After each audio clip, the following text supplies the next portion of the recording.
di dunia. Jadi mungkin penting buat Indonesia untuk bisa sama-sama memahami apa itu deep water teknologi dan lain-lain dan sangat-sangat menarik Mas Pandey. Mungkin itu aja. Kita langsung mulai ke introduction aja kali Mas Pandey. Oke, jadi mungkin kalau misalnya di kita bisa bilang di water itu kalau kita bisa lihat di gambar yang ada di sini ada perbandingan antara offshore well yang kadang-kadang orang ngelihatnya kalau offshore well itu oh well-nya tuh ada waternya. Nah, tapi ketika udah masuk ke deep water atau ke offshore itu dia bakal ngebagi-bagi tergantung dari kedalaman dari masing-masing sumur dari masing-masing air. Nah, kalau kita bisa lihat mungkin agak sangat berbeda dengan sumur-sumur yang ada di onshore. Di water, jadi kalau misalnya ketika di offshore itu akan sangat tergantung dari kedalaman dari masing-masing sumur, dari masing-masing waternya itu sendiri. Mungkin kalau di sini kita bisa bilang mungkin kayak sejenis yang ada di Kalimantan seperti di dulunya Total PHM menggunakan semacam drilling barge itu buat yang shallow water. Nanti ketika udah mulai agak mendalam, dia akan going ahead with jack up rig. Terus nanti kalau udah agak lebih dalam semisap, dan kalau udah lebih dalam lagi, semisap biasanya tidak bisa, dan dia akhirnya menggunakan drill ship. Mungkin kalau sekarang di Indonesia udah mulai ada beberapa operator yang mulai fokus menggunakan drill ship, salah satunya ini ataupun Mubadala.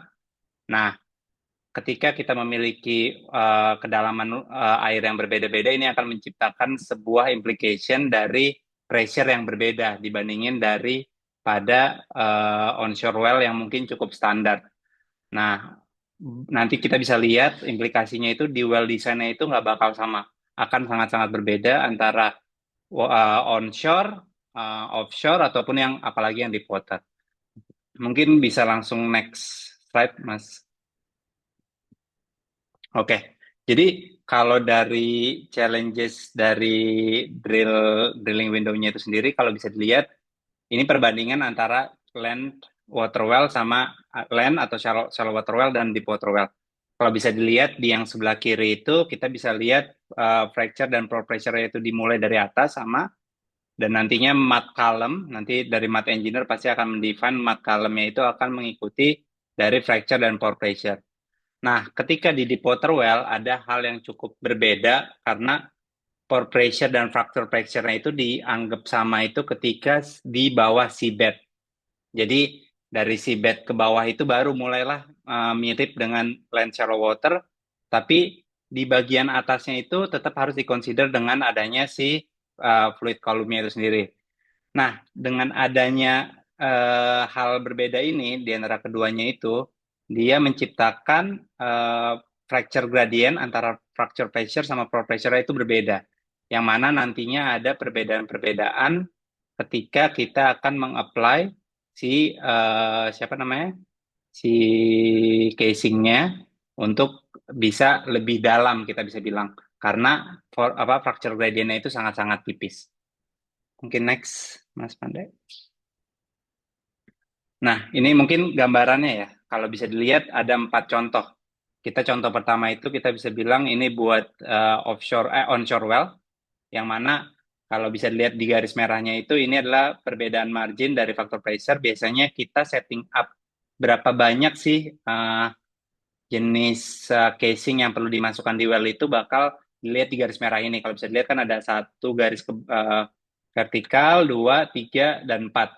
Jadi biasanya kalau bisa dilihat ini biasanya yang paling bawah itu 7 inci, ke atasnya 958, atasnya lagi 1338, baru ke atasnya misalnya 20 inch.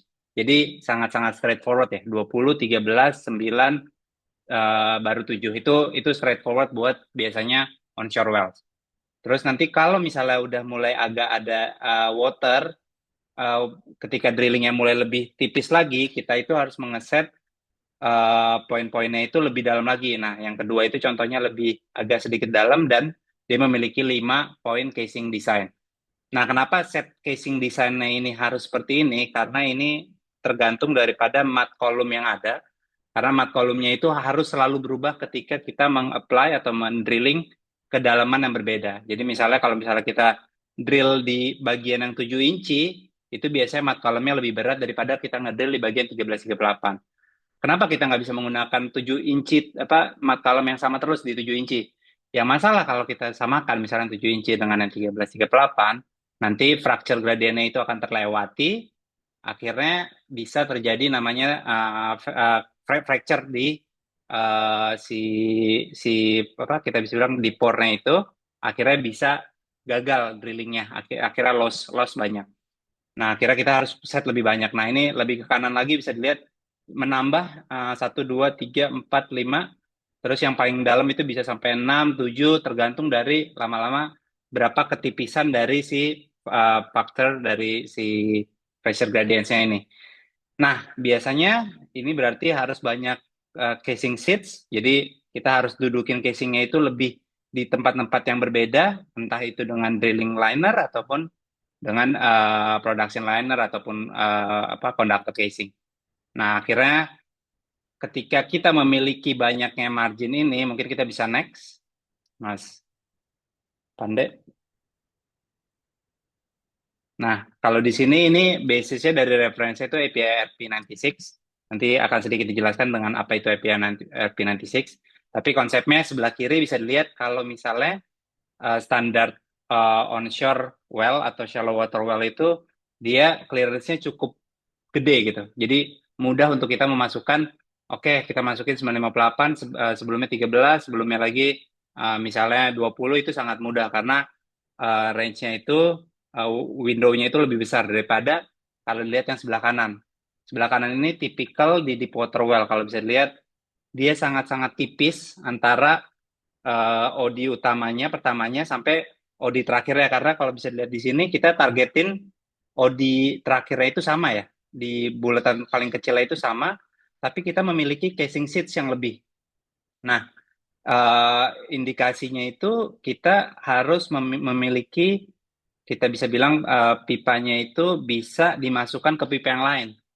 Nanti mungkin bisa kita lihat juga di kedepannya itu kita nggak bisa menggunakan standard connection lagi, kita harus menggunakan semi flush atau flush untuk bisa memperbolehkan hal ini dilakukan.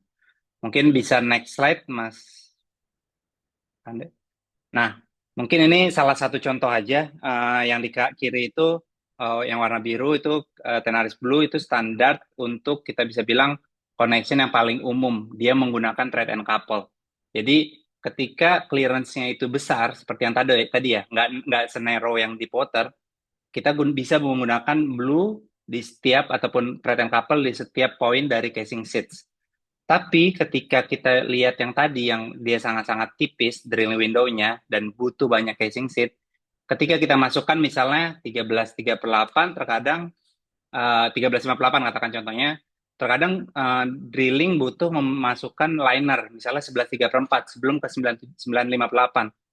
Kalau kita consider 9/5/8-nya itu thread and couple, otomatis si 11/3/4-nya itu nggak bisa dipasang karena ketika masukin 11/3/4, 9/5/8 yang thread couple itu bakal memiliki clearance yang sangat buruk ke casing sebelumnya.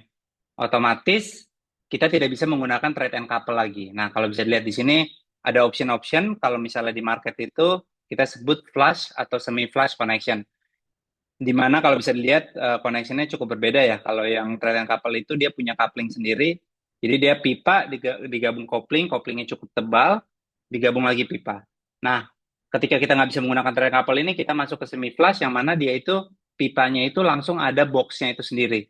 Jadi nggak perlu ada lagi coupling dan dia bisa langsung di make up. Dan kalau bisa dibandingkan antara bagian yang biru dan yang hijau ini lebih, kita bisa bilang lebih tipis, lebih flush. Jadi ketika dimasukin nggak ada kendala untuk si koneksinya itu bertabrakan dengan string sebelumnya. Nah, mungkin next. Nah, di sini mungkin another complications atau implications ketika kita memiliki narrow deep water. Nah, ketika deep water ini yang perlu diingat, kita misalnya kedalaman di sini contohnya 2000 meter kedalaman daripada si water depth-nya. Kalau bisa dilihat di yang sebelah kiri, kita bisa bilang, jadi ada 3 jenis temperatur profile di sini ya. Kita lihat yang undisturbed, Pertama, undisturbed itu apa? Undisturbed itu adalah ketika kita consider tidak ada gangguan atau itu kondisi general dari si temperatur profilnya. Misal yang paling atas itu bisa dilihat kan dia temperatur yang warna hijau ini di kisaran 25-27, which is temperatur dari kondisi standar, tapi ketika semakin dalam di water itu airnya itu bakal semakin dingin, kita bisa bilang. Akhirnya dia bakal memiliki temperatur yang lebih rendah, ke bawah, ke bawah, ke bawah, bisa sampai 4 derajat Celcius, 5 derajat Celcius, yang mana ketika di seabed itu sangat dingin, tapi ketika kita memulai drilling, dia akan mengalami peningkatan temperatur, karena kan bumi itu kita bisa bilang ada memiliki panas tersendiri ya. Yang akhirnya itu kalau misalnya kita ngedrill, kita selalu mengconsider setelah mengedrill, temperaturnya itu akan selalu meningkat. Nah, kalau kita bandingin dengan drill string dan annulus itu kalau bisa dilihat ketika kita nanti ngedrill kita punya drill string, kita ada annulusnya juga, temperaturnya itu akan kurang lebih mirip dengan yang di bagian atas karena dia bakal circulating, dia bakal meningkat sedikit ketika di bawah, tapi karena circulating dia kurang lebih mirip temperaturnya dengan yang di atas. Dan ini menciptakan sedikit adanya perbedaan temperature antara kita bisa bilang annulus dan juga si general temperature tadi ya, undisturbed temperature itu. Nah, mungkin kalau kita ngelihat di sebelah kanan, ini ada perbandingan paling dasar terkait, kita bisa lihat yang warna pink itu undisturbed, kita bisa lihat dari atas temperaturnya tiba-tiba ke bawah tuh dingin gitu. Tambah panas, sorry. Dan ketika kita memulai production, bisa dilihat ketika kita mulai production tergantung dari masing-masing kecepatan produksinya. Bisa jadi ke atas itu lama-lama ketika kita ngedrill, ketika kita memproduksi, temperaturnya itu bakal lebih tinggi daripada undisturbed temperature. Akhirnya terjadilah perbedaan temperatur yang cukup besar. Kendalanya itu biasanya bukan ketika kita memulai produksi, karena ketika memulai produksi ataupun ketika circulating, temperaturnya itu akan more or less mirip, nggak ada masalah, tapi yang perlu kita bayangkan adalah ketika nantinya kita katakan shut in the well. Kita tadinya memproduksi 100, 200, 500, tapi tiba-tiba kita perlu untuk shut in the well, si temperaturnya itu akan mengeneralize, mengikuti temperatur daripada yang undisturbed tadi. Jadi temperatur yang tadinya panas karena mulai produksi, ketika kita shut-in dia akan kembali lagi ke dingin. Nah ini high delta T kita sebutnya ya, temperatur yang delta yang cukup tinggi ini bisa menyebabkan perbedaan atau permasalahan ketika nantinya kita ngedrill ketika si casingnya itu udah dipasang. Mungkin bisa next, kita bisa tunjukin sedikit.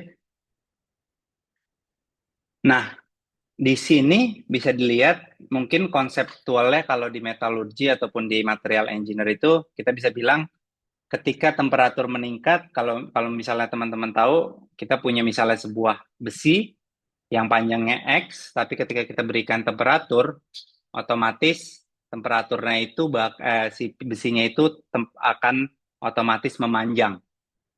Nah, tapi kita perlu ingat kalau misalnya kita ngedrill sebuah well, kita pasang sebuah casing, casing itu di set di bawahnya biasanya pakai semen, di atasnya itu di set dengan misalnya hanger, liner hanger yang mana dia poin dari elongation itu udah di set, di atas di set, di bawah di set.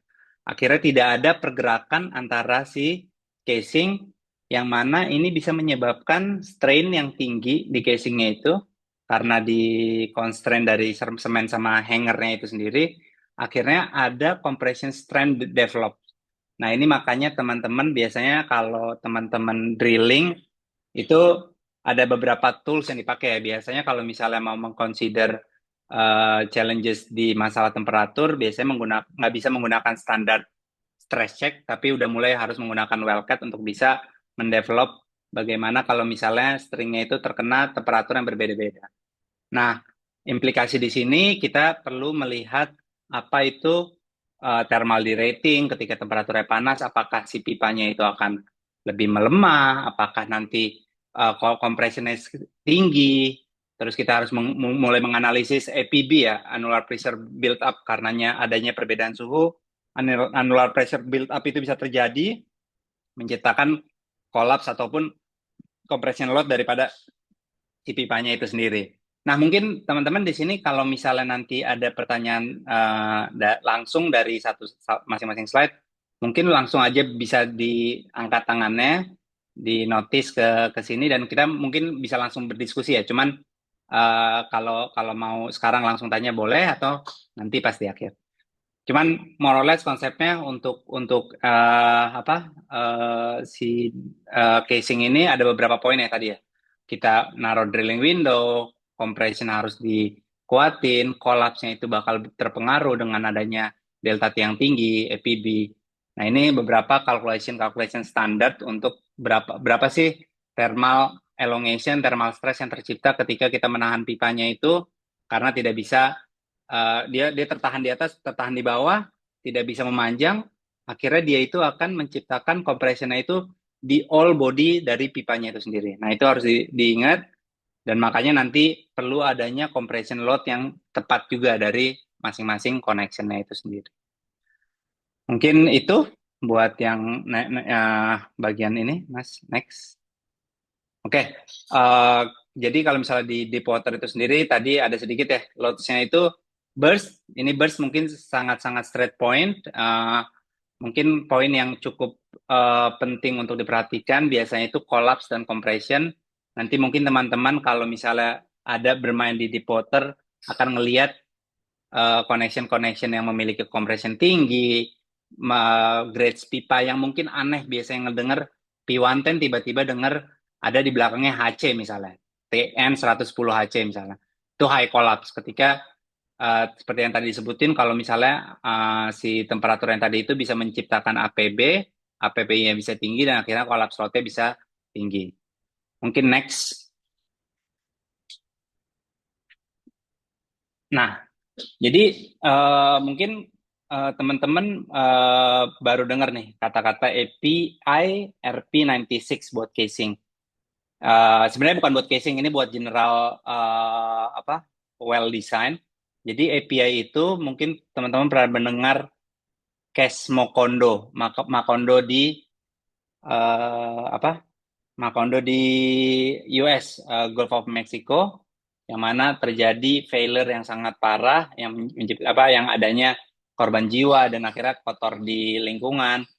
Itu kita setelah post Macondo itu API membuat sebuah RP itu recommended practice. Jadi API RP96 recommended practice untuk mendesain sebuah deep water wells.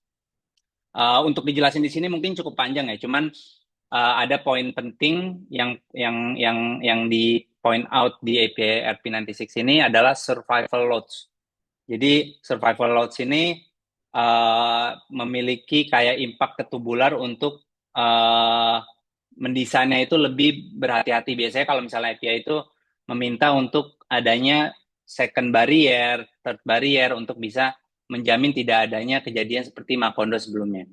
Nah, kalau bisa dilihat, ini salah satu desain yang ada di deep water. Kalau bisa dilihat, dari 36 inci konduktor, 28 inci konduktor, habis itu masuk surface di 22 inch. Drilling liner, ini sangat-sangat tipis ya, ada 18, ada 16. Kalau di Indonesia mungkin biasanya 22, 16, langsung masuk 14 ya. Nah, ini kalau bisa lihat di sini ada 16, ada 14, 1178, dan nanti banyaknya tieback 978 ataupun 10/3/4, dan baru masuk tubing.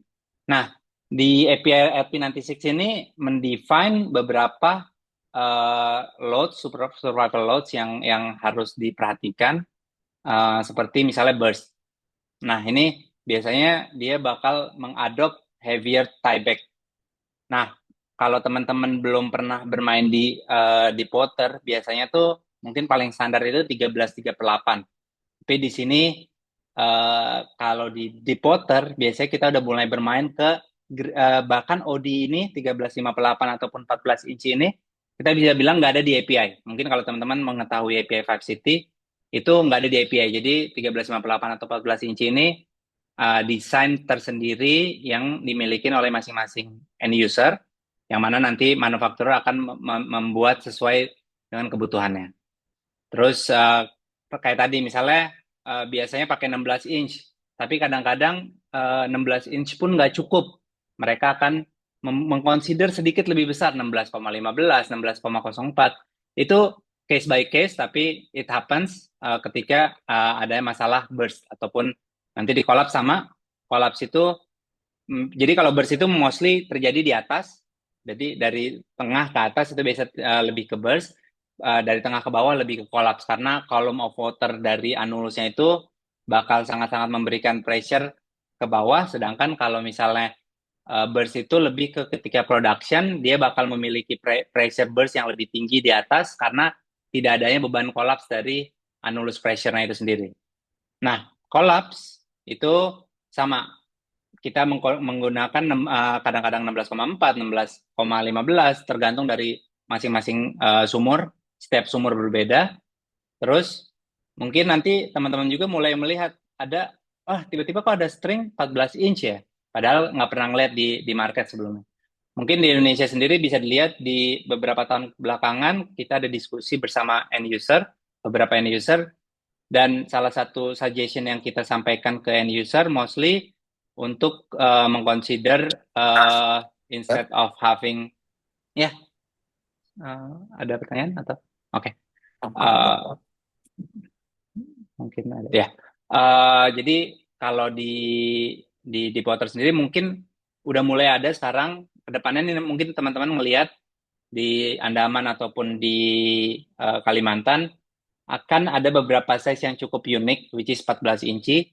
Itu salah satu proposal dari kami untuk menggunakan 14 inci daripada 1358 karena ada masalah kolaps yang sangat tinggi dan kolaps itu tidak hanya bisa diselesaikan dengan meningkatkan grades P110, Q125.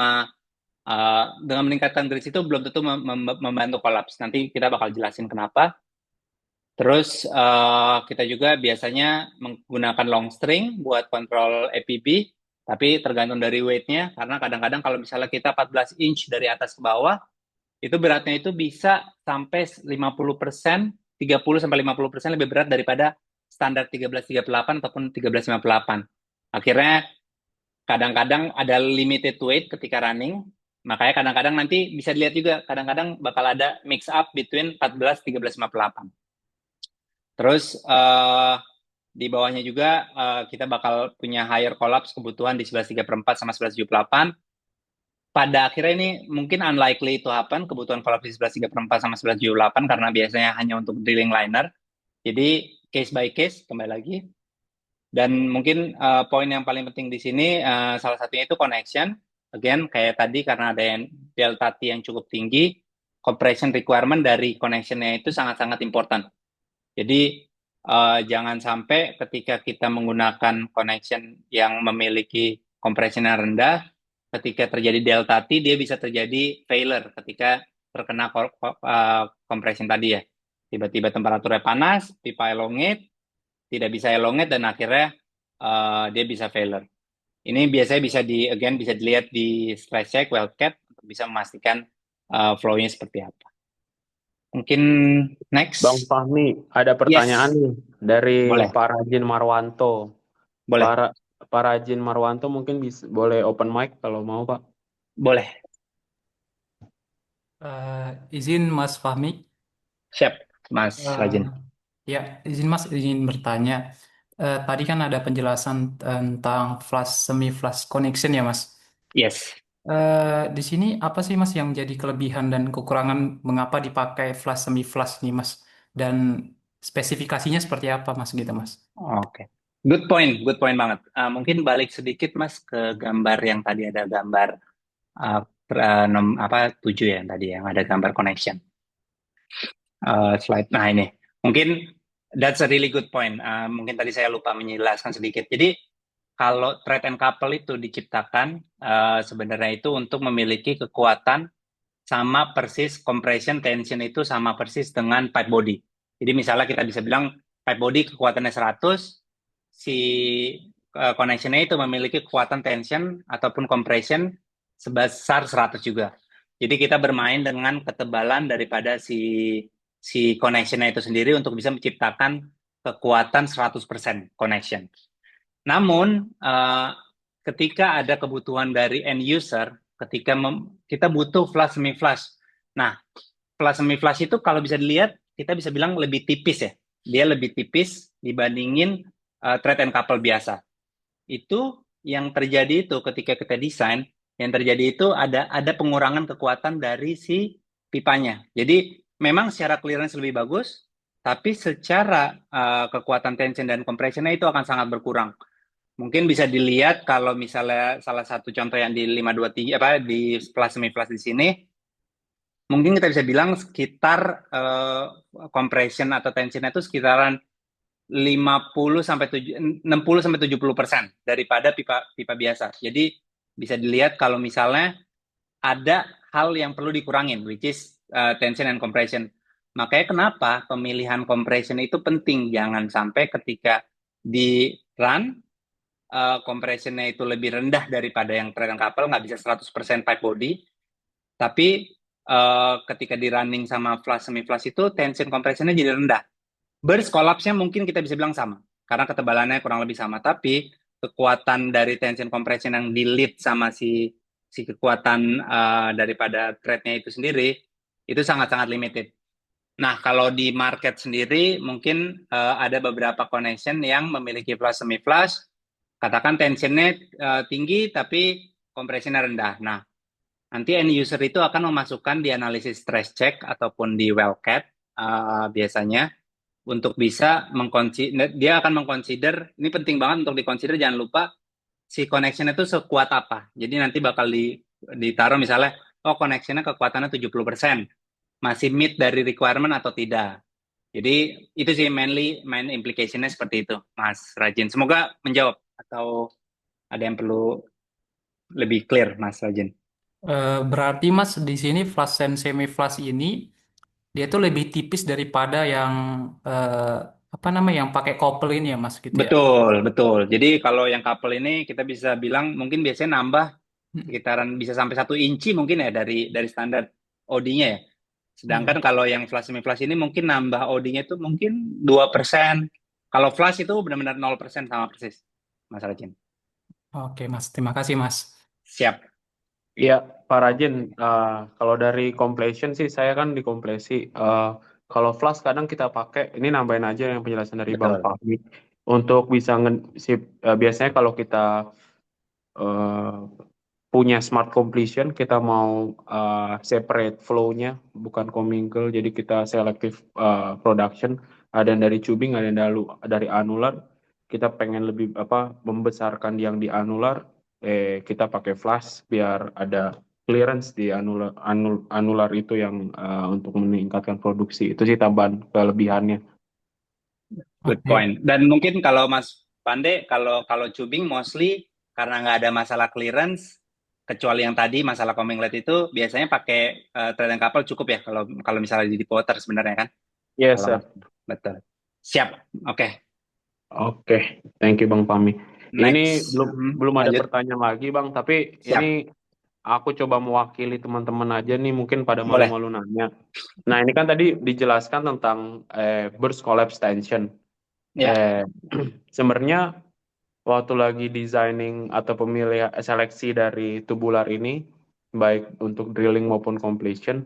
Ini sorry, completion belum begitu banyak disentuh tadi, tapi Betul. kurang lebih load dari burst collapse tension itu yang paling kritikal untuk dicek. Maksudnya yang paling besar itu apa sih Bang untuk bisa kita anticipate gitu dalam pemilihan grade?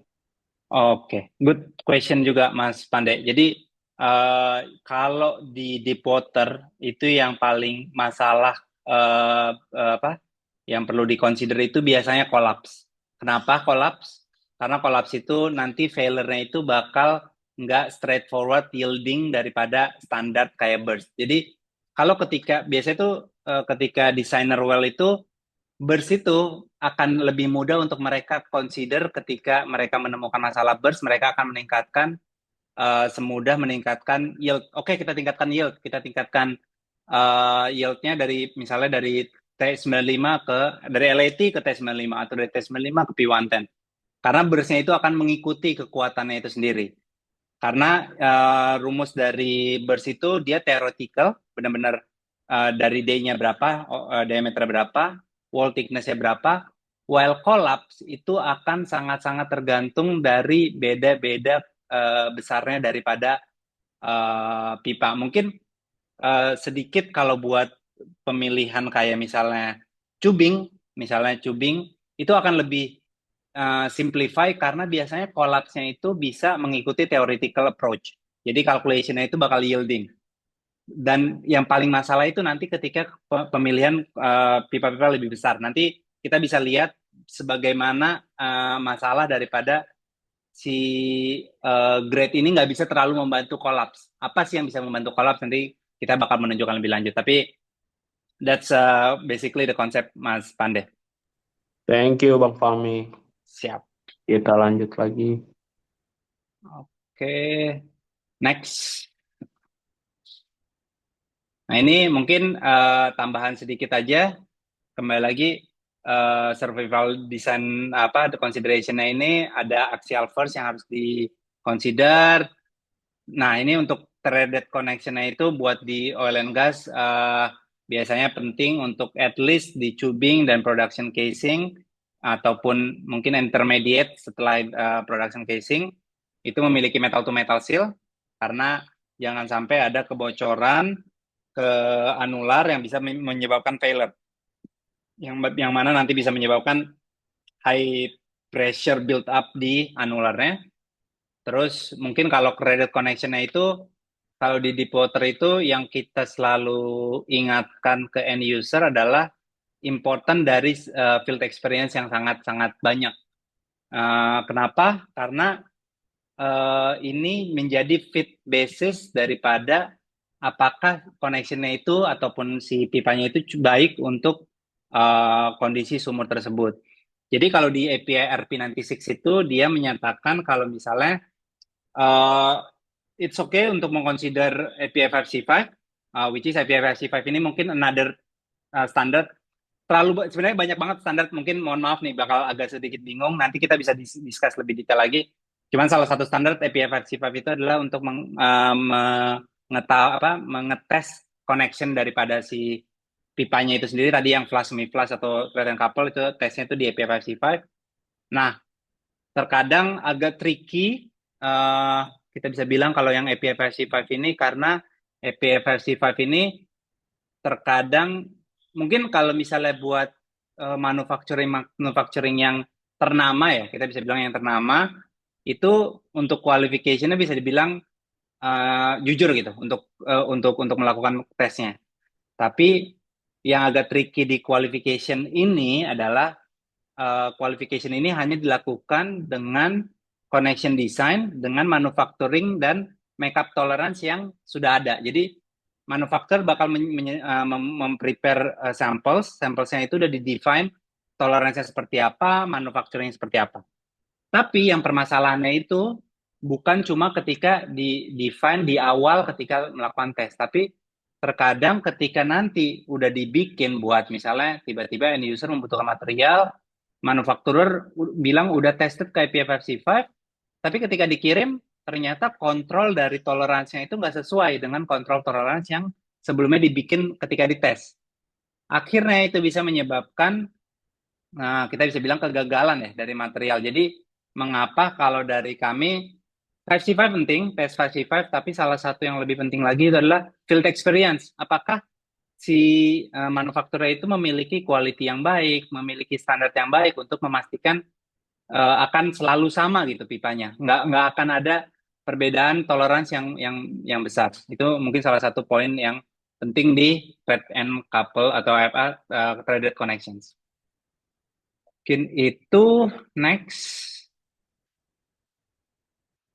Oke, ini mungkin sedikit aja again dari recommended practice 96 API. Ini di water well design yang kita bisa bilang dinyatakan di sana. Kalau bisa dibilang kalau structural buat normal clearance casing itu 30, type clearance itu dia biar bisa lebih besar lagi di dalamnya itu dia bakal consider 36, terus turun Yang sebelumnya itu 26, ini langsung ke 26 atau 28, turun lagi. Kalau yang normal itu 20, biasanya tight clearance mainnya ke 22. Terus biasanya kalau misalnya normal clearance nggak butuh tuh yang buat intermediate liner. Kalau misalnya ketemu shallow problem, dia akan langsung masuk ke intermediate casing 1338. Biasanya kalau buat deep water itu ada consider ke 18 atau 16. Intermediate casingnya juga untuk tight clearance itu biasanya udah nggak main di 1338, tapi masuknya itu di 13.5/8 atau 14. Turun lagi kebutuhan ke intermediate liner, mostly 11/3/4 atau 11/7/8. Jadi ketika 11/7/4 itu 3/4 itu nggak bisa meet requirement daripada collapse ataupun apa, mereka bermain ke yang lebih tebal 11/7/8. Terus drilling tieback, kita ada drilling tiebacknya ini terkadang ada 13/58 tapi optional aja. Production casing sebenarnya kalau misalnya buat tight clearance itu biasanya masih tetap mengconsider 958 atau 978. Dan production linernya itu sendiri udah mulai masuk nggak di 958 ya kalau buat yang tight clearance ya, dia masuk di 978. Dan production tiebacknya itu ada di 10/3/4 dan 978. Ini mungkin gambaran sedikit kalau misalnya bisa dilihat di gambar sebelah kanan itu ada normal, tight clearance. Again, ini cuma samples yang ada di APR Recommended Practice 96 yang mana akan menghasilkan ketebalan yang berbeda-beda nih. Yang satunya tebal banyak banget, stringnya sangat padat, yang mana akhirnya kalau misalnya bisa dibilang di sini 9/7/8-nya itu yang paling bawah biasanya ya. Nanti baru masuk either liner 7 inci atau langsung ke tubing 5,5 atau 7 inci. Oke, next.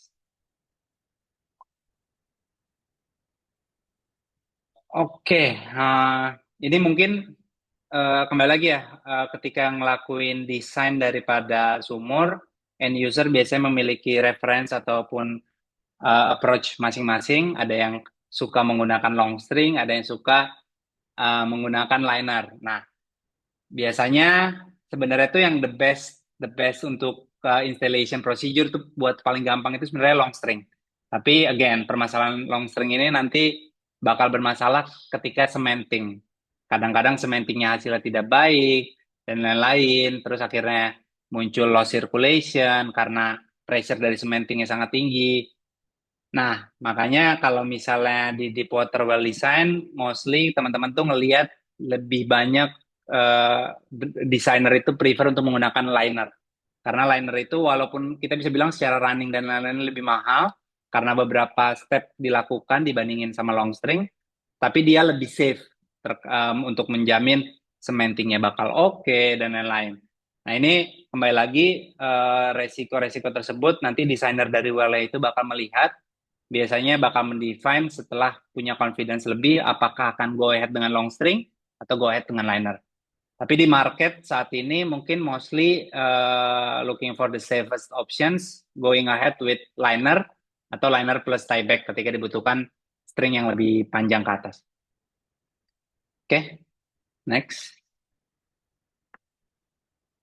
Nah, again yang tadi constraint yang tadi yang sempat dibilangin, kita selalu punya limited wellhead size. Jadi ada limited wellhead size, tapi kita butuh masukin casing string sebanyak-banyaknya.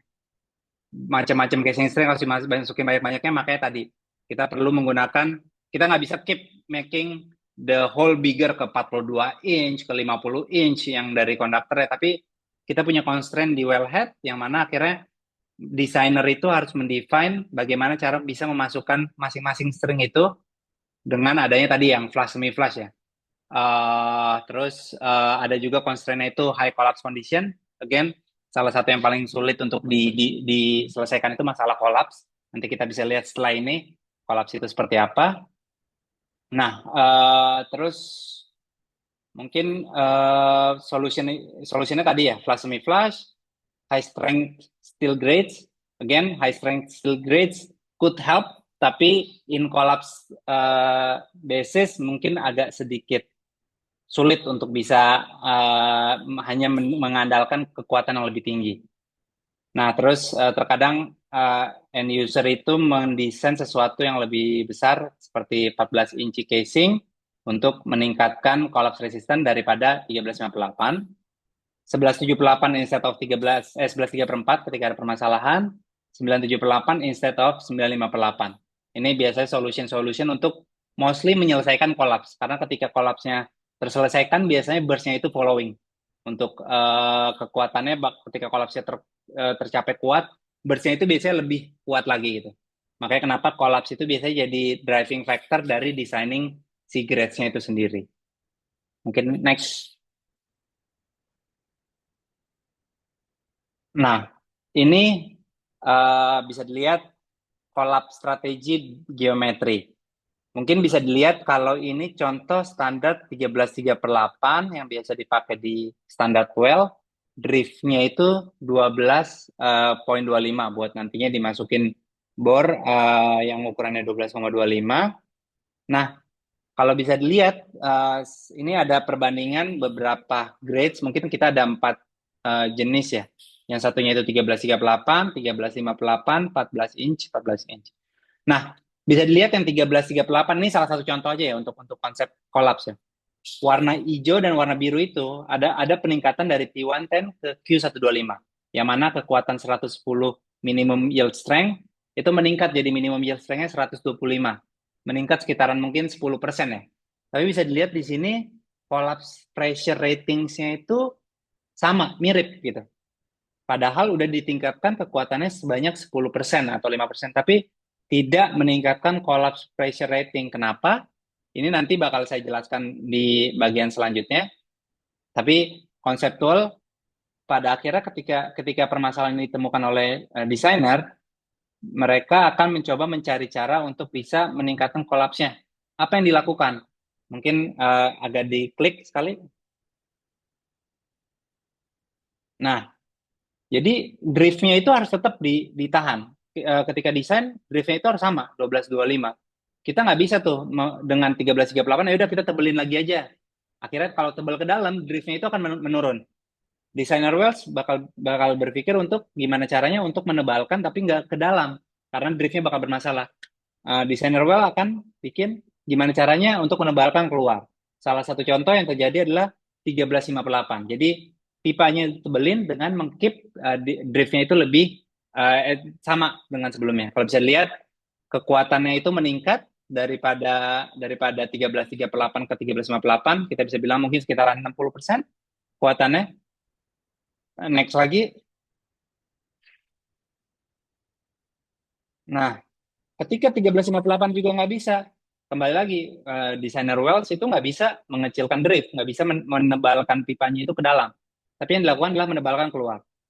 Akhirnya terbentuklah misalnya 14 inch. Nah, bisa dilihat di sini ada jenis-jenis beda-beda size, ada 13/38, 13/58, 14 inch. Nah, jadi bisa dilihat kalau misalnya mungkin yang 14 inch-nya ini ada PPF-nya 2 ya, ada yang 113 dan yang 115, kurang lebih mirip, tapi yang 115 memiliki ketebalan sedikit lebih besar, yang akhirnya memiliki kekuatan kolaps lebih besar. Nah, bisa dilihat juga di 2 grades utama, P110, Q125 yang ada di API itu, mungkin tidak cukup untuk bisa memberikan kekuatan. Akhirnya ada special grade seperti improve collapse, high collapse, yang warnanya hitam, biru tua, magenta, itu memberikan kekuatan lebih besar dibandingin sama yang standar API grades. Nah, ini nanti kita bakal jelaskan secara detail kenapa yang IC ataupun high collapse itu bisa lebih tinggi. Apa yang dilakukan manufacturer untuk bisa memastikan hal ini lebih baik. Mungkin next. Oh, itu ada input Mas Aryo, subsea wellhead, ada di landing logonya, biasanya sekitar ini, 17,56. Wah, itu good information, Mas. Well noted, Mas Aryo. Terima kasih inputnya. Oke. Mungkin kalau ada input-input juga, Mas Pandey bisa ya kali ya langsung ngangkat tangan dan menyampaikan input juga ya, biar lebih bisa didengar teman-teman kali ya, Mas Pandey ya. Betul, sepakat Bang Fahmi. Biar bisa share Mas Aryo. Bener, Gitu. boleh banget nih kalau mau Ya mungkin Mas Aryo mungkin bisa open mic. dijelasin dikit tuh, oke tuh Mas Aryo. Biar kita sama-sama dapat ini nih. Betul. Mas Aryo Oke, mau selamat pagi. Perkenalkan, saya Aryo. Saya kerja di Innovex yang dulunya Druid. Memang mainan saya memang subsea wellhead kebetulan. Jadi ya mau ini aja, cuman sedikit nambah info aja karena kalau subsea wellhead yang standar yang nominal bornya 18/3/4 itu no go yang paling bawah untuk gantungannya si casing hanger itu biasanya ID-nya tuh cuma 17,56. Jadi cuma bisa dilaluin casing paling besar 16 inci aja yang bisa lewat. Tapi kan tadi kan ada penjelasan kalau subsea wellhead ada yang 18 inci casing bisa lewat itu.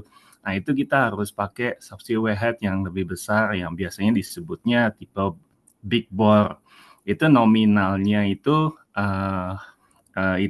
lebih besar lagi, itu 18,2 sekian gitu. Jadi no-go-nya itu, tapi nominal dari wellhead-nya tetap sama 18/3/4, cuma no-go-nya aja yang beda. Dia nggak pakai no-go shoulder biasa, tapi dia multi load shoulder. Jadi dia bypass-nya itu lebih gede. Jadi 18 inci pipa bisa lewat. Ya, jadi ya mungkin kita balik lagi ke dulu yang episode 1-2 itu sama Bang Ronald itu, pemilihan wellhead itu juga tergantung dari big bore atau standar, itu tergantung kita mau running pipa 18 atau enggak, gitu aja. Itu aja Mas, mungkin bisa ini menambahkan. Mantap. Ya, soalnya takutnya nanti kalau dibilang subsea wellhead 18/3/4 berarti semua subsea wellhead bisa masuk pipa 18 dong ya? Ya enggak juga. Enggak juga, betul. Betul. Confirm. Oke, gitu aja Mas. Makasih Mas Aryo inputnya. Yep. Thank you Mas Aryo. Cocok nanti nih selanjutnya. Ya, cocok. Ya. Nanti selanjutnya berarti Mas Aryo bisa menyampaikan nih biar kita belajar bersama. Makasih banyak dan kembali lagi ya teman-teman, kalau ada input yang bisa kiranya lain nih, bisa langsung nyampein juga nih biar lebih interaktif dan kita bisa belajar bersama. Jadi di sini bukan kalau saya ngerasa di Deepwater ini bukan yang ngasih training itu bukan yang paling pinter atau apa, tapi semua belajar di sini. Bener nggak Mas Pandit? Itu yang paling penting konsepnya. Bang. Kita sharing makanya. Betul. Oke, next collapse konsep. Nah, ini sedikit konsep terkait collapse. Jadi kalau dibandingin antara pipa sebelah kiri, pipa sebelah kanan, ini saya gambarnya itu mungkin exaggerated ya. Cuma kelihatan yang satunya itu pipa dengan buletan yang kita bisa bilang perfectly circular, yang satunya lagi agak ada oval. Karena di pipa itu selalu ada potensi untuk ovality. Karena ketika produksi pipa itu nggak bisa namanya perfectly benar-benar bundar pipanya. Pasti ada sedikit masalah geometri, yang mana salah satu contohnya di sini itu ovality ya. Nah, kalau bisa dilihat di sini resultant force factor-nya itu selalu perpendicular, selalu tegak lurus daripada si bentukan si surface-nya. Nah, yang terjadi ketika kolaps itu, ketika ada bagian yang seperti ini, katakan ada bagian yang sedikit ovality, perpendicular load force-nya itu mengarahnya lebih besar di salah satu titik. Untuk perpendikularnya bisa ke, kalau yang di sini bentuknya mungkin horizontal ya jadinya.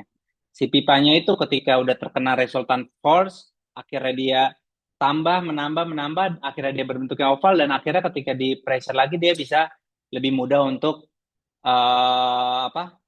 kolaps. Nah, makanya di sini perhitungan kolaps yang dilakukan API itu adalah perhitungan kolaps yang mengconsider structural integrity. Mungkin next sedikit, Mas Pandey. Yes, back. Nah, ini back sedikit poinnya tadi ada sedikit sentence. Nah, di sini kalau bisa dibilang structural integrity ini sangat-sangat sensitif ke geometric initial daripada si material imperfection-nya.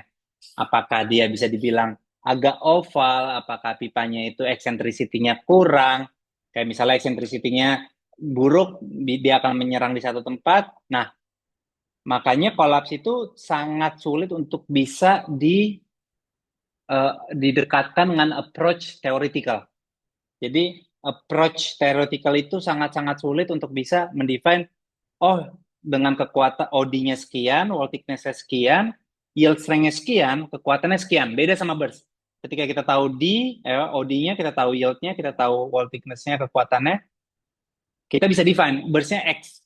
Tapi kalau buat collapse, itu nggak bisa, yang mana akhirnya API itu mendevelop formula yang berbeda-beda untuk menginsure kalau misalnya material ini bisa collapse value-nya itu sekian. Itu yang terjadi di collapse pressure. Sangat berbeda dengan burst, tension, compression, yang mana kalau kita punya von Mises envelope itu kan ada burst burst collapse, ada tension compression. Dari empat jenis slot itu, collapse itu adalah sesuatu yang sensitif banget ke, kita bisa bilang, geometri imperfection, kita bisa bilang. Nah, makanya dari API itu menciptakan atau membuat sebuah formula, mungkin next, Mas.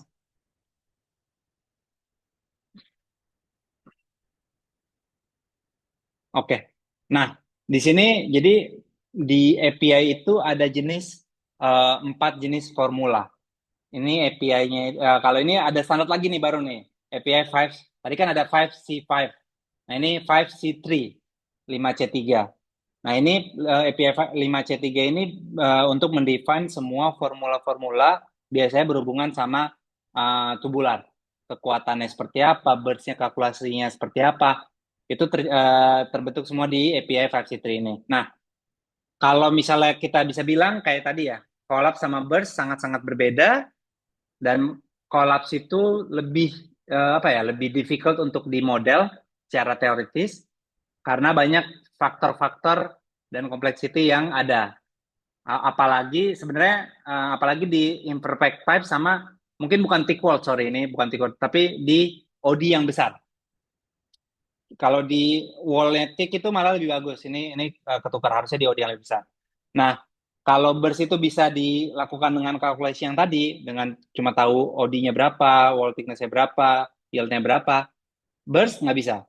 Nah, API formula ini kita bisa bilang ada 4 jenis, ada yield collapse. Nah, yield collapse ini adalah ketika API mendefine di over T ini, kita kalau bisa lihat kan di sebelah kanan rumusnya itu ada yes. Katakan kali itu ya. Ya. Di sini ada 4 collapse. Ada yield collapse, plastic collapse, transition, sama elastic. Nah, yang membedakan mana rumus yang dipakai untuk mendefine collapse masing-masing OD atau wall thickness itu ada di sebelah kanannya. Ketika D over T atau diameter dibagi thickness-nya itu lebih kecil dari 13, itu bakal menggunakan yield collapse. Ini biasanya D over T lebih kecil dari 13 itu artinya apa sih? Biasanya tuh D-nya sangat kecil, wall thickness-nya sangat tebal. Itu biasanya buat tubing. Nah, sedangkan kalau misalnya kita udah masuk ke D over T yang 24 plus, itu artinya D-nya lebih besar, T-nya itu lebih kecil. Nah, itu berarti udah main biasanya di casing. Nah, bisa dilihat di sini untuk collapse buat tubing biasanya itu nggak terlalu masalah, dan biasanya collapse value-nya itu udah theoretical approach dari API. Tapi ketika kita masuk ke plastic, transition, sama elastic, approach-nya ini agak beda. Mungkin agak next, Mas Pandey. Nah, di sini bisa dilihat ya. Di plastic collapse sama transition collapse ini ada konstan A, B, C, F, sama G. Beda, kalau kita bisa bilang mungkin sedikit FYMN itu dia si KSI daripada si pipanya, misalnya LAT berarti 80.000, D itu OD, T itu wall thickness. Baru bisa di-define, nah ini ada A, B, C, F, G. Nah, apa ini? Nah, value-value A, B, C, F, G ini adalah empirical constant dari API 5C3 yang udah di-develop dari lama banget, dari full scale test yang dilakuin dari tahun 1970-an. Mainly ini dilakuin sama Southwest Research Institute, mungkin kalau pernah dengar, di US dari tahun 1970-an. Jadi caranya itu mereka mengambil sebanyak-banyaknya pipa dari masing-masing manufacturing yang berbeda, diambil, dilakukan tes sebanyak-banyaknya. Dilakukan tes terus. Jadi basis dari hasil tes itu terciptalah empirical constant. Konstannya itu empirical. Empirical kayak untuk OD sekian ini harus sekian. Nah, di API itu di-define AC-nya itu untuk sekian itu berapa, BC-nya berapa, C-nya berapa. Jadi di API formula ini menggunakan overconservative collapse untuk semua yang ada di market collapse-nya itu. Maksudnya semua manufacturing saat itu. Nah, berarti kan ini menunjukkan kalau misalnya API collapse itu desainnya itu benar-benar tergantung dari waktu itu API ngambilnya pipanya pipa dari mana aja, apakah desainnya terkontrolnya beda-beda nih. Akhirnya mereka memiliki, kita bisa bilang histogram itu beda-beda lah histogramnya. Nah, mungkin next satu lagi, mungkin di elastic collapse kelihatannya nggak ada nih empirical, beda sama yang lain. Cuman ada empirical, which is di 46,95 angka ini. Ini adalah empirical constant yang dia menggunakan basisnya itu pakai elastic collapse pressure formula, yang mana pendekatannya itu dari Euler's formula. Again, it's too technical to explain, tapi ini sama-sama juga, ini konstan yang biasanya empirical juga dari CAPI. Ini ketika pipanya itu besar banget, wall thickness-nya kecil. Biasanya di 13,5/8, 14 inch, untuk API itu dia udah mengconsider the elastic transition collapse lah untuk masalah ini. Nah, permasalahan utama dari collapse formula yang ada di API tadi ya, itu mereka melakukan sendiri tesnya dari beda-beda manufaktur dengan beda-beda dengan toleransi API yang lebih besar. Karena API itu punya toleransi yang lebih besar yang akhirnya bisa menciptakan value yang berbeda-beda. Mungkin next.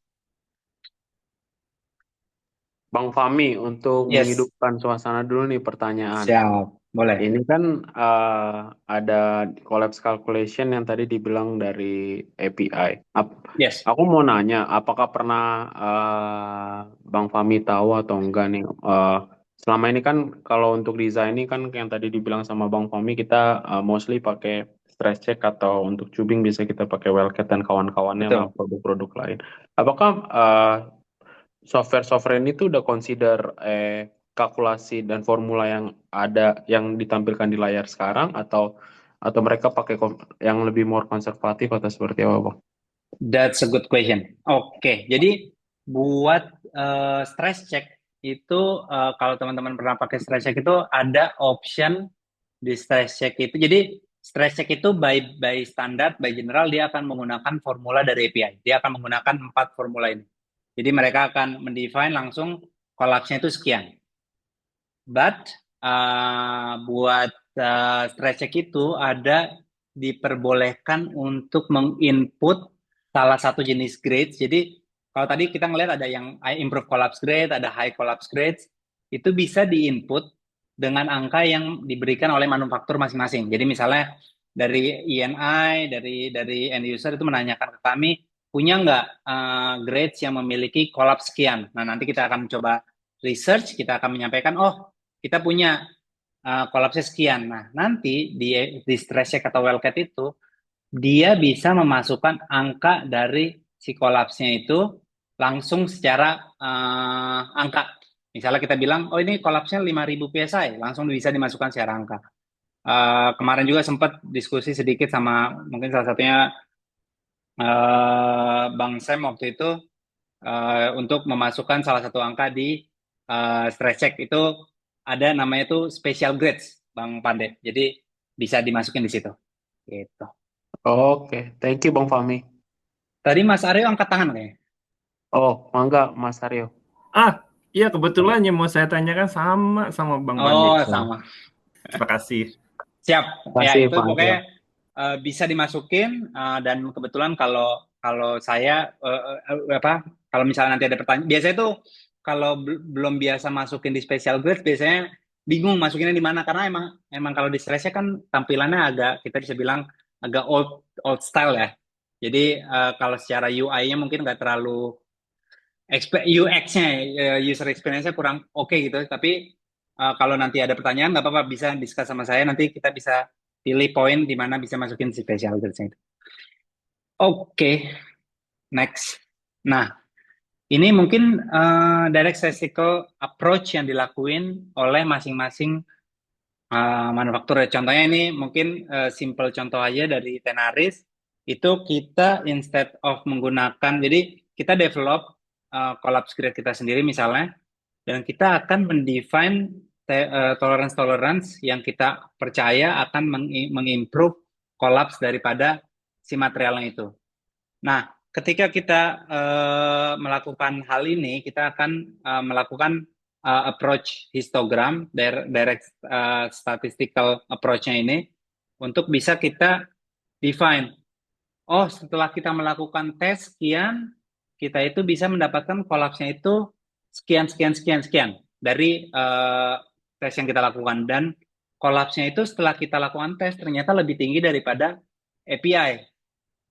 Yang which is kalau dari Tenaris sendiri kita confident untuk kolaps material yang kita lakukan itu punya tolerance sendiri yang mana membuat si pipanya itu memiliki kolaps lebih tinggi daripada API kolaps. Nah, mungkin bisa dilihat sedikit kalau di sebelah kanannya itu sendiri perbandingan antara standar API sama proprietary grades yang dimiliki oleh manufacturer itu lebih tinggi. Bisa dilihat kalau yang warna hijau itu standar API, yang warna magenta itu tes yang dilakukan line yang dilakukan, dan titik-titik di atasnya itu full scale test yang kita lakukan. Jadi kita sebenarnya itu kalau kita tes kolaps itu selalu lebih tinggi. Tapi kita nggak akan pernah mendefine kolapsnya itu di tempat di mana kita ngelakuin tes. Tapi kita bakal mendefine kolapsnya itu, tes kita rata-rata semuanya di atas. Berarti kita bakal kasih line, oke, kolaps kita adalah di bawahnya sekian persen. Biasanya itu yang kita define, dan masing-masing manufakturer mungkin punya berbeda-beda ya jenis ininya. Nah, sebenarnya apa aja yang penting di kolaps? Kolaps itu pastinya paling penting kayak tadi ya, geometri. Sedikit aja di ovality dia bakal bisa ini. API 5 CT sebagai standar dari casing dan tubing itu tidak mendefine berapa sih ovality dari pipa. Karena API 5 CT itu hanya mendefine OD maksimum sekian, OD minimum sekian. Tapi tidak mendefine seperti apa ovality-nya harus. Nah, kita biasanya kita define lagi. Kita punya kayak internal evaluation yang ini toleransinya harus sekian. Mungkin itu sih paling penting untuk bisa mendefine kolaps itu bisa jadi lebih baik. Mungkin itu next. Nah, ini mungkin kalau bisa dilihat sedikit aja red and couple dan blue ini paling standar buat digunakan di OCTG dimanapun, nggak cuma di deep water. Tapi kembali lagi, koneksi ini adalah koneksi yang memiliki couple, jadi mungkin kurang cocok untuk digunakan di bagian-bagian casing gitu.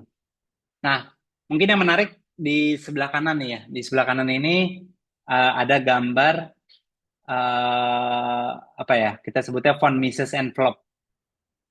Telur yang paling besar itu, sebenarnya telur yang paling besar itu adalah theoretical value dari semua burst, collapse, tension, compression.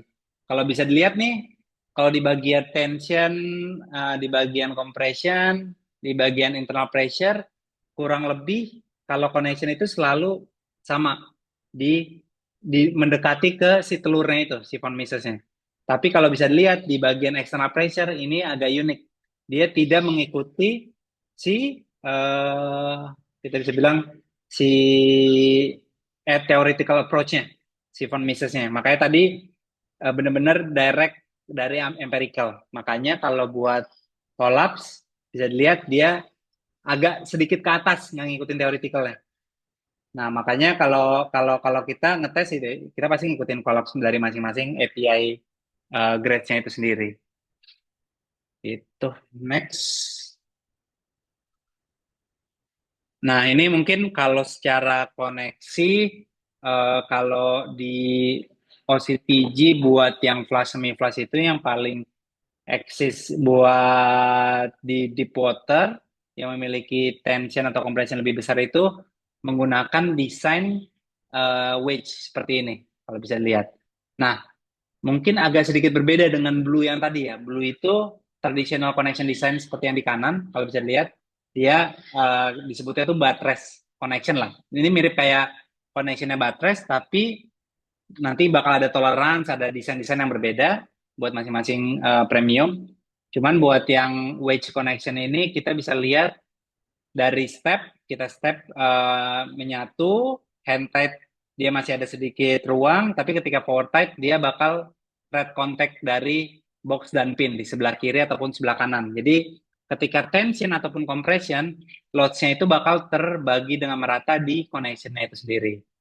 Nah, ini yang sedikit membedakan antara connection dengan tipe wedge ini dengan standar buttress. Karena kalau buttress, kita bisa bilang kalau ada compression, load-nya itu nggak bakal ke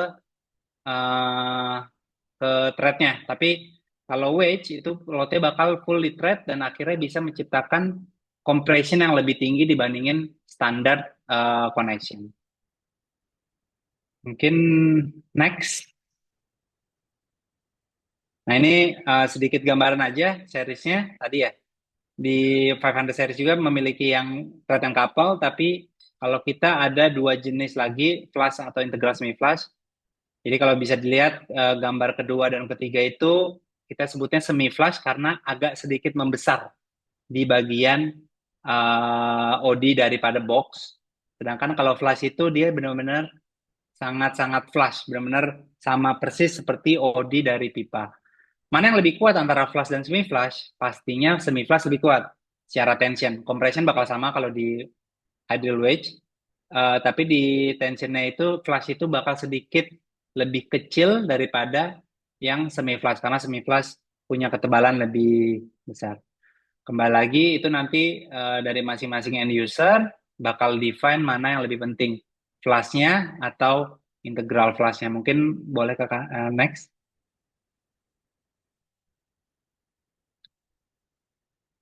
Nah, ini 513 dengan maksudnya ini yang flash yang sebelah kanan, semi flash sebelah kiri. Bisa dibilang kalau yang semi flash itu biasanya 1,5 sampai 2% larger dari OD. Jadi misalnya OD-nya 10 inch, berarti connection OD-nya jadi 10,2 misalnya. Terus torsinya tinggi karena tadi desain wedge-nya. Nah, kalau buat yang 523 sama-sama internal pressure metal seal.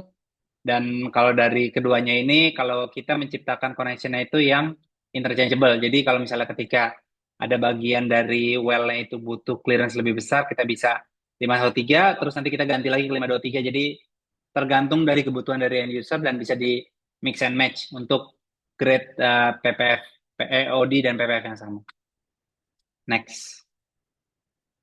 Mungkin sedikit tambahin aja kalau misalnya juga kalau di Potter itu di luar negeri banyak yang sekarang standarnya itu menggunakan Dove-free connections dengan alasan itu lebih aman ketika di sumur dan dia tidak perlu ditambahkan lagi thread compound di connection-nya.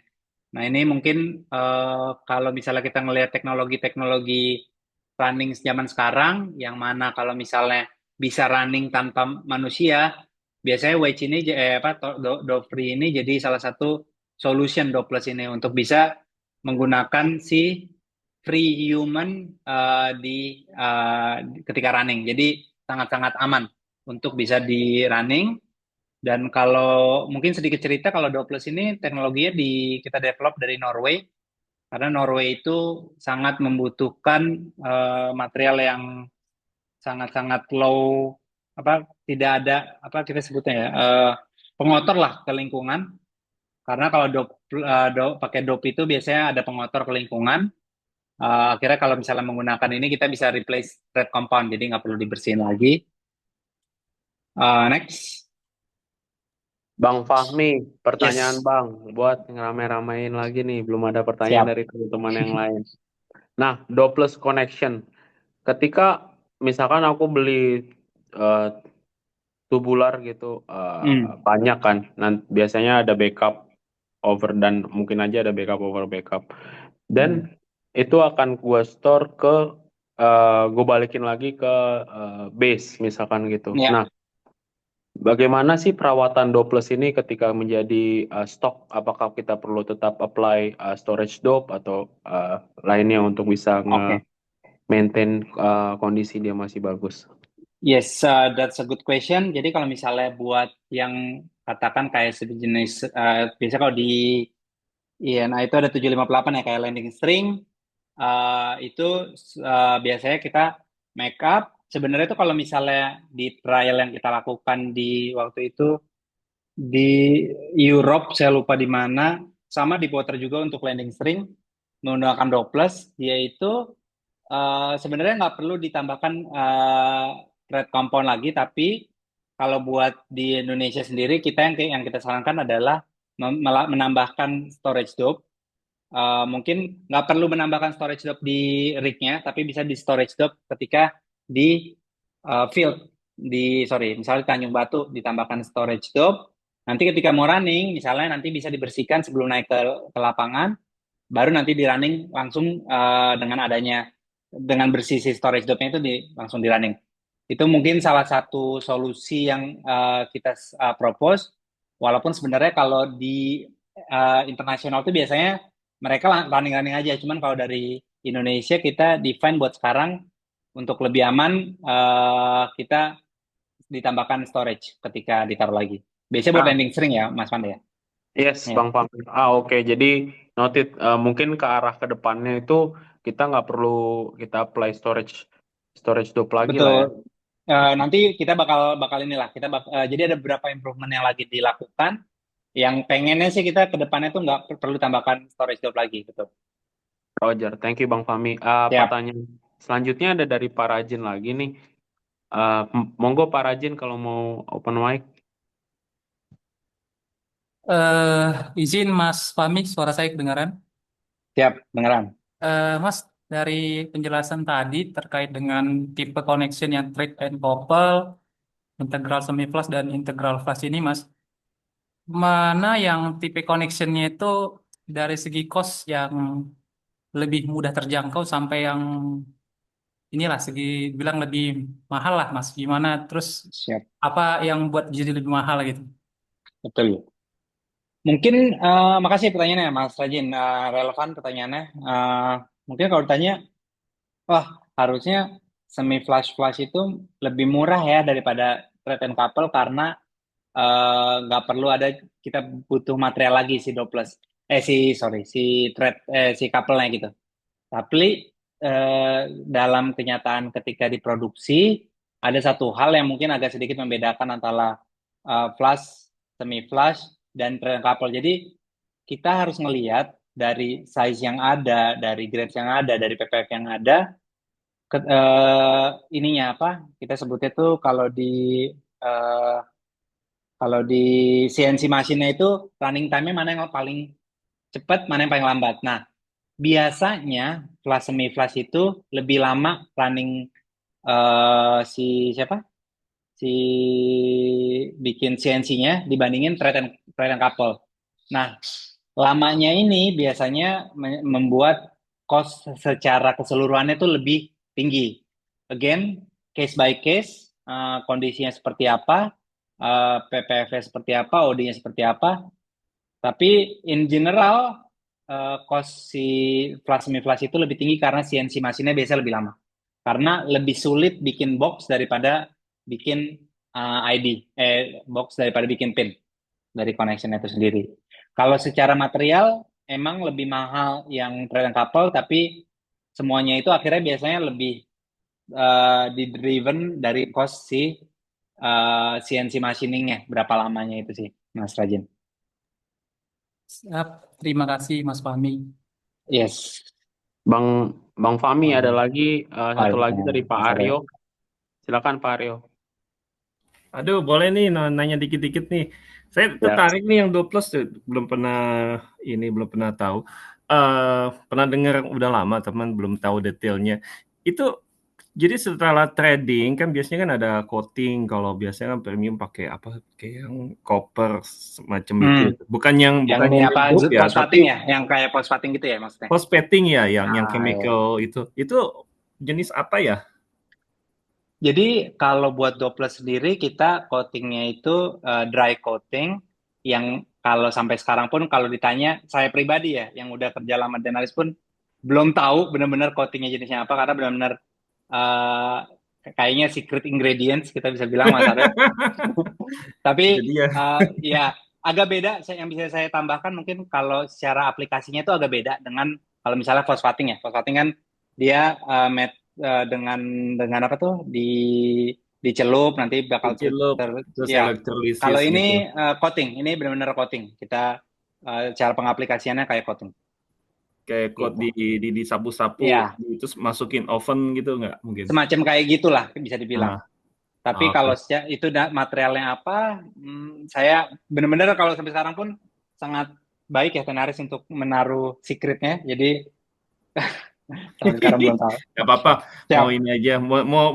soalnya kan saya di Recoup kan juga ada last connector juga kan, yang oke. kayak misalnya D90, SC100, Ah, S60 itu kan yang Recoup connector ya kita tahu lah itu betul, dibikinnya kalau mesti pakai phosphate coating, tapi itu tetap aja betul, mesti pakai grease atau light betul. oil lah, tapi bukan dope.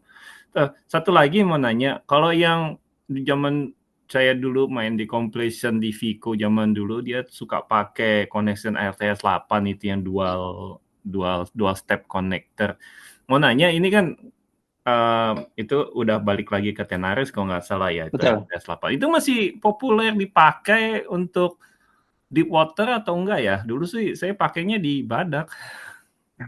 Kalau sekarang itu, kalau RTS 8 tuh kalau nggak salah, kalau di Tenaris itu namanya CS. Biasanya PH4, PH6, CS ya, kalau nggak salah Mas ya. Iya, Yang iya, iya. upset ya. Pokoknya ada angka Betul. 8 atau 6-nya itu deh, Ah, indikatornya. betul. Jadi kalau misalnya buat connection tersebut, sebenarnya kalau di Indonesia itu kita nggak terlalu melihat. Biasanya kayaknya yang kita pahamin tuh biasanya service company itu udah punya apa ya kontrak dengan penyedia lain. Biasanya dari luar. Kalau di Indonesia sendiri kita fokusnya tuh nggak yang di upset connection. Jadi sampai sekarang sih kita mungkin berapa tahun belakangan ini nggak ada menawarkan CS, PH4, PH6. Karena mostly dari service company itu udah punya, karena mungkin kita memahami kalau di market itu sekarang service company memiliki strength point-nya sendiri ya, which is mereka menyediakan langsung pipanya. Buat sekarang sih kita belum pernah dapat permintaan secara langsung, tapi sekarang mostly kayak dari masing-masing service company sih, Mas Aryo. Oke. Tapi Oke, kita masih selamat. ada connection-nya, tapi Masih ada ya? ya Ya itu dulu saya make up di lapangan enak sih itu. selalu ada. Ya itu paling Mut- enak tuh buat Muter TST muter biasanya. 3 kali 4 kali udah Iya, jadi. betul. Sama mau nanya nih, nanti ada pembahasan mengenai itu nggak ya, ISO untuk CAL 1234 gitu? Nah, sebenarnya tuh nanti saya udah naruh juga tuh further topics di slide terakhir. Mungkin langsung aja tuh Mas Pandey, kita ke slide yang Oke, further topics. thank you ya. Gue sedikit Ya, aja.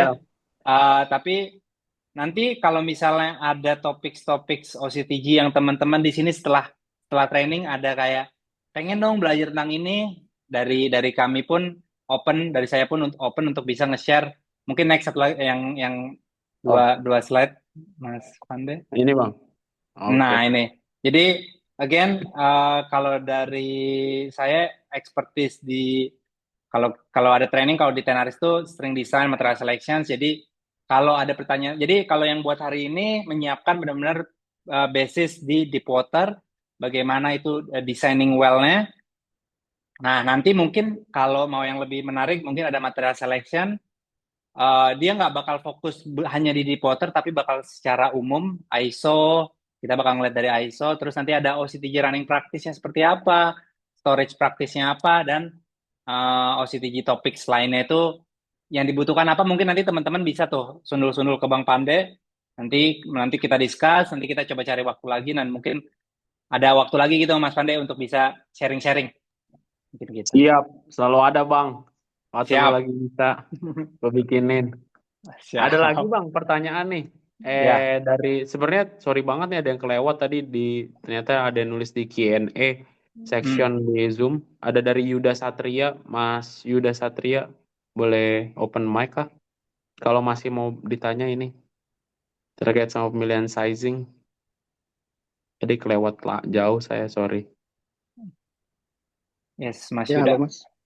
Yes, silakan Mas Iya, Yuda. tadi udah clear sih tadi kayaknya ya. Jadi kalau untuk Oke. sizingnya itu patokan kita bukan ID kan ya, tetap clearance, driftnya ya. Betul. Kita nggak Selalu boleh dorong desain lebih jauh awalnya. dari itu, Mas. Betul. Benar-benar Hmm. ketika desain dari driftnya itu. Karena kalau kita malah mengecilin, malah tambah kecil ke bawah kan malah ngerubah desain awal ya, target tubing awal. Betul, Mas Yuda. Kalau kita misalnya pesen custom gitu ya, apakah nanti si manufakturnya juga ngeluarin drift tersendiri untuk grade yang kita pesan custom itu misalnya dari size We can tertentunya gitu. discuss. Jadi banyak banget sebenarnya kalau di market itu sebenarnya tuh kalau bisa dibilang 1358, 14 inch, 16,04 tadi ya. Itu sebenarnya itu bagian-bagian dari custom sih Mas Yuda.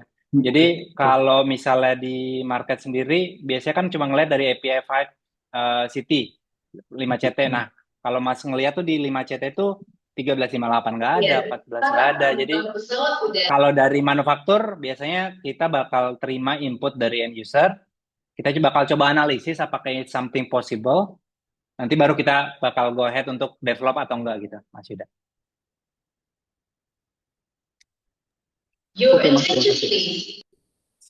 Oke, Bang Fahmi ada lagi nih banjir pertanyaan lu sekarang. Ada dari Waduh. Fajril, silakan Fajril.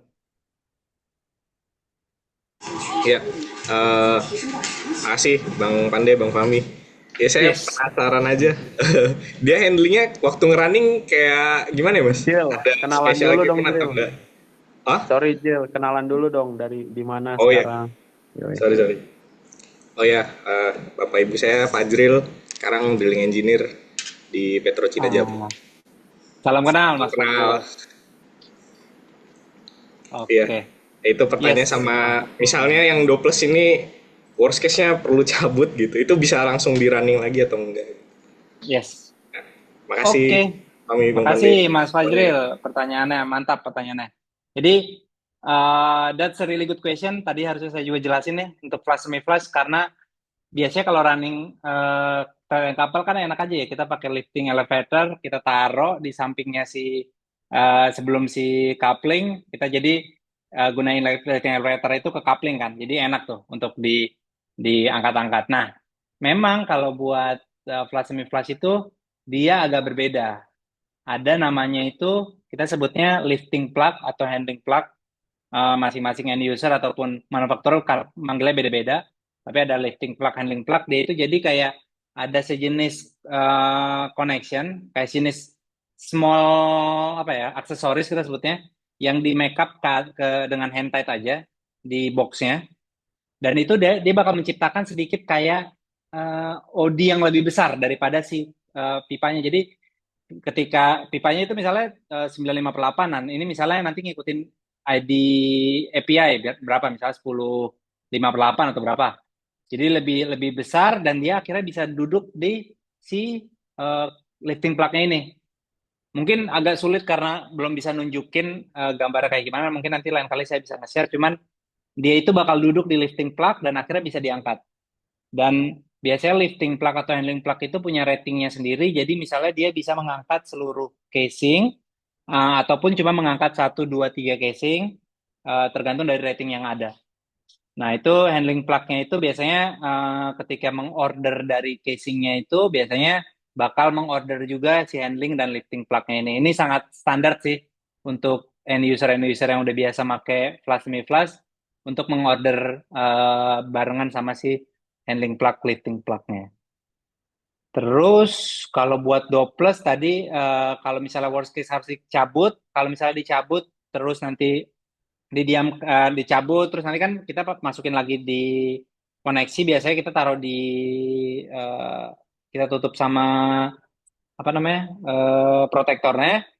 Kalau misalnya saat itu juga langsung di running atau kayak misalnya berapa lama, nggak terlalu kayak sebulan, 2 bulan, it's fine untuk langsung di running lagi tanpa perlu menyimpan dop. Kalau misalnya sampai kayak tadi yang Mas Pande tanyakan ya terkait yang landing string yang tiba-tiba setelah dipakai mungkin 3-4 kali di sumur, terus nanti harus dibalikin ke field buat disimpan. Nah, biasanya ini yang kita sarankan untuk ditaruh dop. Kenapa? Biasanya tuh setelah dibuka, dimasukin, di running, itu ada water-water yang nempel karena kan nggak pernah bersih ya ketika running itu pasti ada mat-mat ya. Nah, mat-matnya ini takutnya terjebak di dalam protektor, yang mana ketika terlalu lama akhirnya tuh bisa bikin connectionnya pitting. Tapi kalau misalnya dalam waktu pendek aja, itu bisa langsung di running, more or less. Semoga clear, Mas Fajril. Ya, menjawab banget. Makasih Bang Mande, Mas Fahmi. Oke. Thank you. Ini ada satu lagi Bang dari apa spesialis fluid kita nih Om Tony. Mantap, Silakan Mas. Om Tony. Baik, terima kasih Mas Pande. Selamat siang Mas Fahmi. Perkenalkan saya Tony. Saat ini saya bekerja di PHM sebagai Fluid Cement Supervisor. Tadi menarik ya dijelaskan di deep water environment itu pastilah narrow window antara frac dan pore pressure ya. Tapi itu juga terjadi di field-field yang memang sudah depleted ya. Kemudian tadi itu saya ngelihat bahwa operator itu pasti akan pengennya ngeset open hole dan size casing ini kan dengan clearance yang lebih kecil ya, dalam artian bisa mengurangi cost untuk cementing juga. Nah, saya ngelihat tadi kalau dengan koneksi yang biasa thread and couple itu kan perbedaan antara body dan tool joint ini sekitar sampai 1 inci ya, dimana itu akan mengurangi clearance juga. Apakah ada data yang menunjukkan penurunan ECD jika kita menggunakan semi flush atau flush connection ini compare ke thread and couple connection? Karena ya itu tadi kita punya narrow window juga ya. Itu aja sih pertanyaan. Terima kasih. Good question, Mas Tony. Sangat-sangat baik connection ini. Pertanyaannya. Jadi equivalent circulating density ini memang sangat-sangat tergantung sama flow disturbance yang ada ketika kita mengcirculate sesuatu ya. Semen, apalagi semen ya. Semen biasanya lebih sulit lagi. Nah, memang biasanya kalau saya pribadi belum pernah punya perhitungan bagaimana menghitung si ECD-nya ini sendiri ketika ini coupling atau enggak. Tapi mungkin kalau dari case dulu itu saya pernah ada case sama ConocoPhillips Indonesia, ConocoPhillips Malaysia waktu itu. Saya ada sedikit pertanyaan yang sama kayak Mas Tony tadi. Kalau misalnya kenapa mereka harus menggunakan, jadi waktu itu pertanyaan saya sesimpel kenapa mereka harus menggunakan semi flush atau flush, kenapa nggak menggunakan thread and couple, which is lebih, mungkin pada saat itu kita menawarkan thread and couple karena lebih efisien secara cost dan lain-lain, dan kita menanyakan hal itu, dan waktu itu saya dijelaskan kalau misalnya ECD ketika adanya thread and couple, itu dia bakal ada flow turbulence terganggu, sangat-sangat terganggu oleh ada tiba-tiba tertutup oleh jadi ada kayak kita bisa sebutnya friction ya. Jadi ada friction dari si ketika semennya naik terus ketemu coupling, naik ketemu lagi coupling, jadi terus frictionnya bertambah yang mana akhirnya density-nya sangat tinggi dan ketika harus di pressure harusnya pressure-nya tinggi banget. Kalau saya pribadi mungkin saya harus research lagi bagaimana cara menghitung ECD-nya, tapi confirm kalau misalnya perhitungan saat itu, ketika saya ngelihat hasil perhitungannya dengan flush atau semi flush itu, dia ECD-nya itu akan sangat-sangat friction-nya itu sangat menurun. Mungkin nanti teman-teman, biasanya itu teman-teman dari cementing dan teman-teman dari yang engineer cementing dan engineer fluid itu biasanya punya tuh kalkulasinya untuk menghitung berapa nih jadinya circulating density gara-gara si couplingnya. Tapi confirm dengan adanya coupling itu sangat-sangat mengganggu circulating density, Mas Tony. Jadi bakal sangat membantu lah dengan adanya flush semi flush. confirm. Oke, makasih Mas. Betul, memang apa namanya kita bisa simulasikan ECD ya, either dari mud company atau Betul. dari cementing company juga.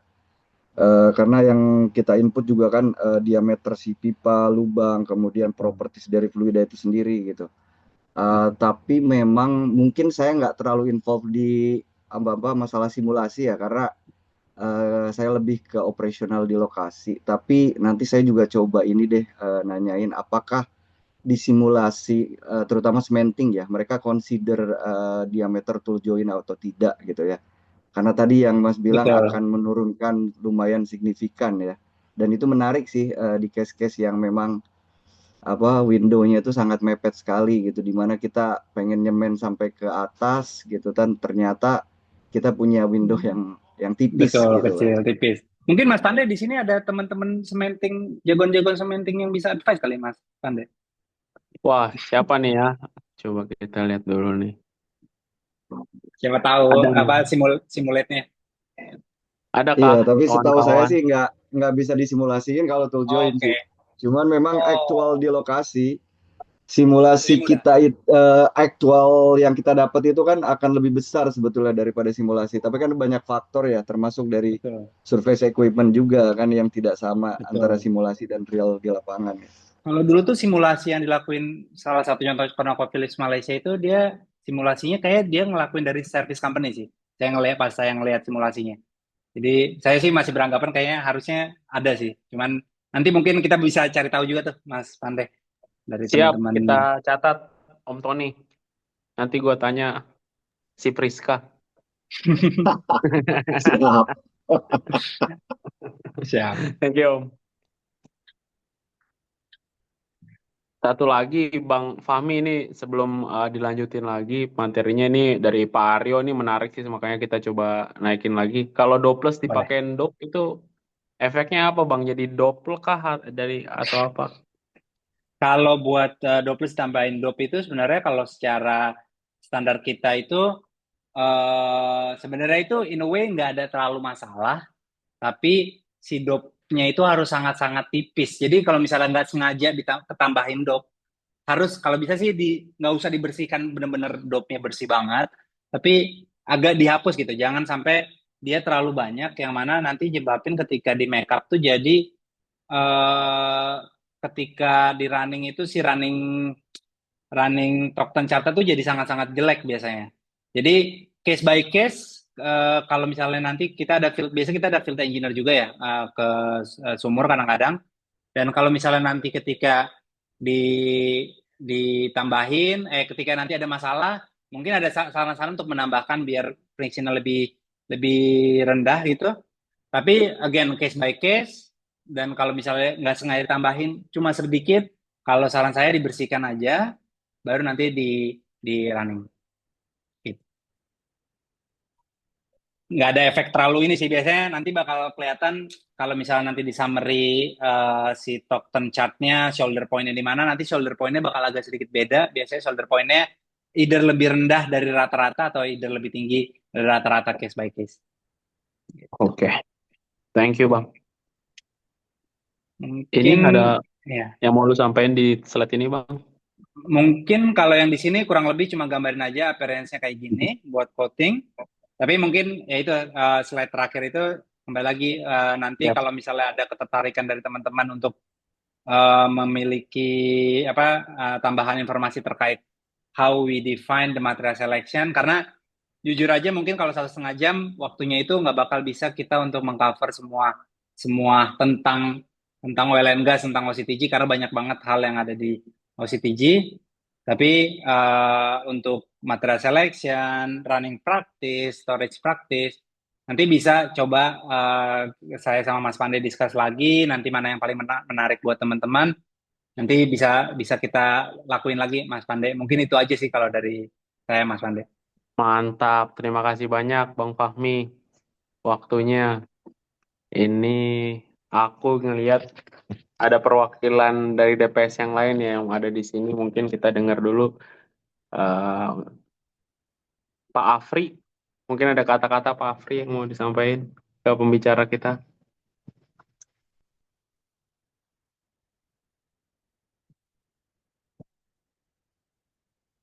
Sorry, lagi makan. Oh, sorry, Bang. Habis makan siang. Tapi nggak apa-apa. Ya, Bagus Bang. banget. Terima kasih banyak Mas Fahmi dan kawan-kawan yang udah hadir. Aku lihat tadi sampai sampai mencapai 60-70 orang ya. Walaupun yang daftar 80, tapi nggak apa-apa. Ini satu introduction yang bagus dari Mas Fahmi. Insya Allah kalau untuk nextnya bisa bisa lebih dalam lagi dan mudah-mudahan kawan-kawan yang lain lebih tertarik lagi untuk hadir. Terima kasih. Terima kasih Pak Afri. Sama Pak Shani lah tuh. Coba dulu ngomong dulu Pak Shani ini. Ada yang mau disampaikan Pak Shani? Halo, Halo. ya oke, selamat siang Pak Pande, Pak Fahmi, wes selamat jumpa ini. Ya jadi sebenarnya kalau dari saya sih tadi nunggu-nunggu sih terkait material selection itu ya, terkait wah itu yang banyak perdebatan lah ya, mungkin Mas Fahmi tahu lah itu kan. Betul. Sebagai tes-tesnya ataupun melalui flowchart ya segala macam. Maka ini saya looking forward banget sih sebenarnya untuk next sessionnya nih, untuk yang advance-nya gitu ya. Dan dari sini aja introduction level aja udah sangat menarik kali kan, terkait apa namanya dari sisi axial stress-nya lah ya, atau dari axial nantinya kan. Mantap lah ini. Makasih banyak Mas Fahmi atas sharingnya. Ditunggu untuk next-nya lah ya. Siap. Makasih Mas. Nanti siap. Makasih Mas Ani. Tolong fotoin dulu lah Pak S. Ini pakai sertifikatnya kan. Jadi ini sertifikat lah, nanti gue share Bang Fahmi. Bisa di print sendiri atau gue printin di kantor Eni lah. Nanti print sendiri nggak apa-apa Bang, aman Bang. Tapi makasih banyak ya Bang Fahmi dan teman-teman semua di sini yang tadi udah kita bicarakan, terutama teman-teman sepertinya banyak banget yang tertarik untuk next session. Kalau kita bisa ada waktu Bang Fahmi, mungkin next year kita bisa bikin untuk advance class. Biasanya kita bikin advance class Bang, untuk tadi materi-materi yang Abang udah list, mantep banget. Nah, dari teman-teman semua di sini juga kita terbuka banget. Kalau yang ada mau ngisi kelas, silakan kontak kita langsung. Ada beberapa nama yang untuk kita naikin di kelas selanjutnya. Karena ini udah lumayan lama juga nih Bang Fahmi kita nggak bikin kelas, ada 2 bulan. Jadi makasih banyak. Ada kata-kata sebelum menutup Bang Fahmi? Enggak, mungkin saya pengen menyampaikan ini appreciation sangat besar ke Deepwater Society. Ini ide yang sangat bagus. Kayaknya yang awal mulai Mas Pande nih sama Mas Afriandi kayaknya yang mulai nih. Ini sangat keren idenya. Kayaknya harus digalangin terus, apalagi di Indonesia. Deepwater kan kemungkinan bakal jadi lebih besar lagi ya ke depannya ya.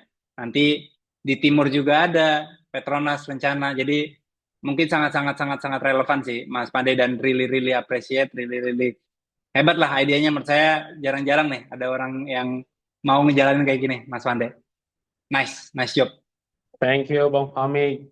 Kita juga makasih banyak karena bukan cuma tim kita doang yang tadi udah disebutin. Saya almarhum Bang Ronald, itu Pak Afriandi, ada Pak Syani, ada Mbak Recia dan kawan-kawan yang lainnya. Kita tunggu kerjasamanya yang lain, dan terutama juga sponsor kami.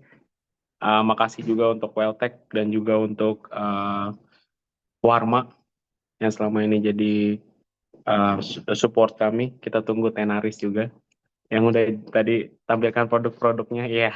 Siap. Siap Bang, kita tunggu next session. Terima kasih banyak, selamat siang untuk kita semua. Makasih Bang Fahmi. Makasih semua. Izin live. Have a nice weekend. Terima kasih semua ya. Have a nice weekend. Assalamualaikum. Waalaikumsalam.